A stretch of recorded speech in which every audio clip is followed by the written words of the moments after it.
As your show itself said, thank you. It's perfect.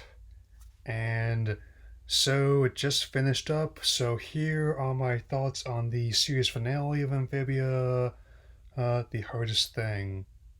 So, as the core has one last trick up its sleeve, and it falls to our heroes to have one final battle together before they all go their separate ways, one and one, and clear that it's now come full circle from the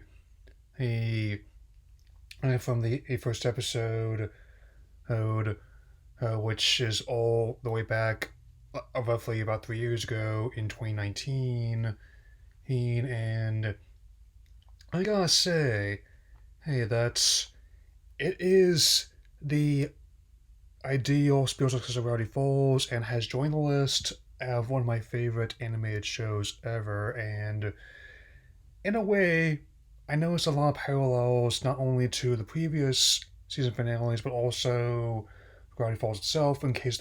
Since it really was like, especially in the case of Weirdmageddon, its series finale. I won't be spoiling any of that here, which will give an idea of how much of a trip it was. And yeah, what a long, strange, and in fact wonderful trip it's been. Yeah. I have spoken before about the importance of having like everything planned out long term. And this is something that Matt seemed to share for some of those interviews he gave for places like Slash Film and CBR and other places where I would definitely say that it also makes sense. Even though Dark Moments the first season, it's still very light, humorous, and each progressive season gets darker and more personal in terms of story and tone, and that's in a way, and Sasha and Marcy form something of a triad, and where each of them is one piece of the same puzzle, and not just the ones being solved to uncover its secrets. And yeah, I definitely can and say, hey, that the more I think about decisions made, hey, in this season as well as the entire series, the more sense I make of how they all fit together over the course of 3 seasons and 58 episodes. I was with this, the beginning, the end, and all in, basically forming a story of its own. So definitely it shows how much continuity was in there, and the hardest thing definitely has multiple meanings, and one I could definitely say I won't get too spoilery at all, since I'm trying to keep that spoiler free for those who haven't seen it. That's why I only posted zero context spoilers on my Twitter page being is also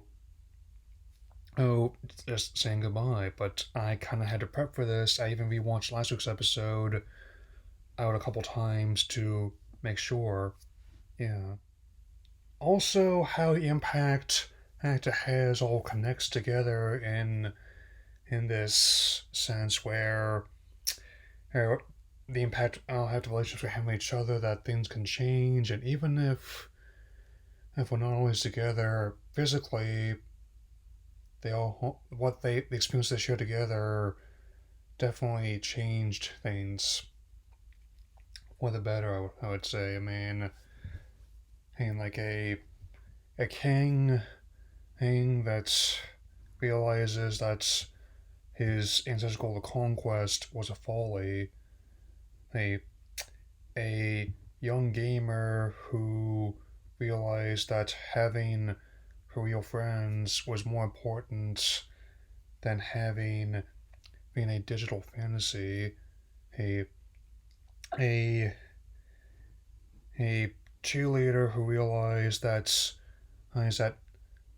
being trying to be in control of everything in itself is not always possible, and a young woman who who went after a pink frog with a stick and asked him him to stop following her was fully prepared here to say hey goodbye and one day meet again, and however it happened. And perhaps that's definitely another change, and that, especially given the experience I view the bulk of the series, it definitely it helped a lot. And whatever happens next in the future, the uncertainty does not have to be a cause for despair, but one for hope as well.